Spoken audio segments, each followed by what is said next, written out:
आप बार बार ये कह रहे हैं कि हमने कांग्रेस पार्टी के 3 नेताओं को बुलाया है, तो अब 3 बुलाएं, 6 बुलाएं, 60 बुलाएं, लेकिन अगर हम एक पार्टी के नेता हैं तो हम सबसे एक ही सवाल पूछा जाएगा।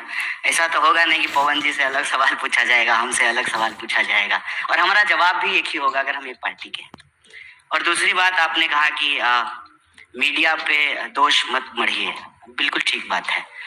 आज तक तो हम लोग यही पढ़े थे कि मीडिया लोकतंत्र का चौथा स्तंभ है और मीडिया अक्सर विपक्ष के साथ होता है, कोई सवाल जो है वो सत्ता से पूछता है। तो रुको जरा, सब्र करो। मुझे इस पे कोई गिला शिकवा नहीं है, क्योंकि आपने एक शायरी पढ़ी थी तो हम भी एक पढ़ देते हैं आपके लिए कि हमने इस दौर के अंदाज निराले देखे, फैसला कत्ल का कातिल के हवाले देखे। तो कोई बात नहीं है, ये वक्त की बात है और बिल्कुल आप पे कोई दोषारोपण नहीं है, गिला शिकवा नहीं है।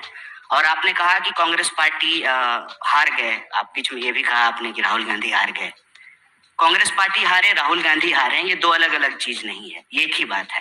पार्टी की जीत में राहुल जी की जीत है और पार्टी के हार में राहुल जी की हार है। बात में कोई दो राय नहीं है कि संख्या बल के हिसाब से हम देखें तो परिणाम जो है हमारे पक्ष में नहीं है।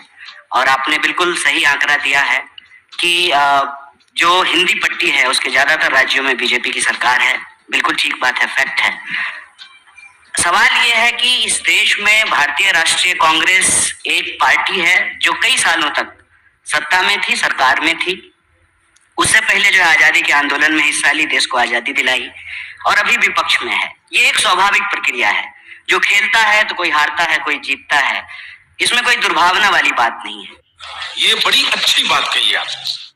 लेकिन मैं आपको इन सब चीजों के अलावे विशेष रूप से इस बात का धन्यवाद देना चाहता हूं कि आप गारंटी शब्द लेकर के आए, और जो प्रश्न आप हमारे दोनों वरिष्ठ नेताओं से पूछ रहे थे, और पवन जी को बोलने का हमसे ज्यादा बिल्कुल हक है क्योंकि वो हमारे मीडिया चेयरपर्सन हैं, मीडिया डिपार्टमेंट को हेड करते हैं, तो स्वाभाविक रूप से उनको ज्यादा बोलना चाहिए।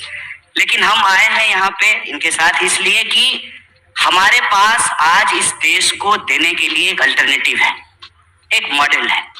और आपने चाहे मतलब ट्रोल करने के लिए ही सही या आरोप लगाने के लिए सही, आपने एक बड़ी अच्छी शब्द का इस्तेमाल किया कि कांग्रेस पार्टी की गारंटी की वजह से कर्नाटका में हमको जीत मिली।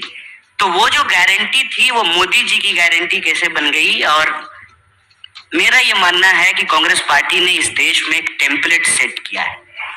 टेम्पलेट ये सेट किया है कि इस देश में सरकार और जनता के बीच में एक संबंध है। संबंध ये है कि जनता सरकार को टैक्स देती है और सरकार बदले में जनता को सुरक्षा, उसकी जो है रोजी रोटी, कपड़ा, मकान, इन तमाम चीजों को मुहैया कराती है, व्यवस्था कराती है। और अभी तो रुको, क्लाइमैक्स अभी बाकी है।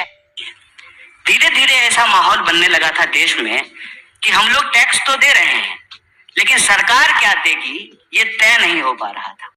दोस्तों, अंजना ओम कश्यप ने पूछे गए सवालों का जवाब देते हुए कन्हैया कुमार ने जिन मुद्दों को सामने रखा उस बारे में आप क्या सोचते हैं कमेंट बॉक्स में ज़रूर दें, और साथ ही साथ इस वीडियो को लाइक, शेयर और सब्सक्राइब कीजिए। धन्यवाद।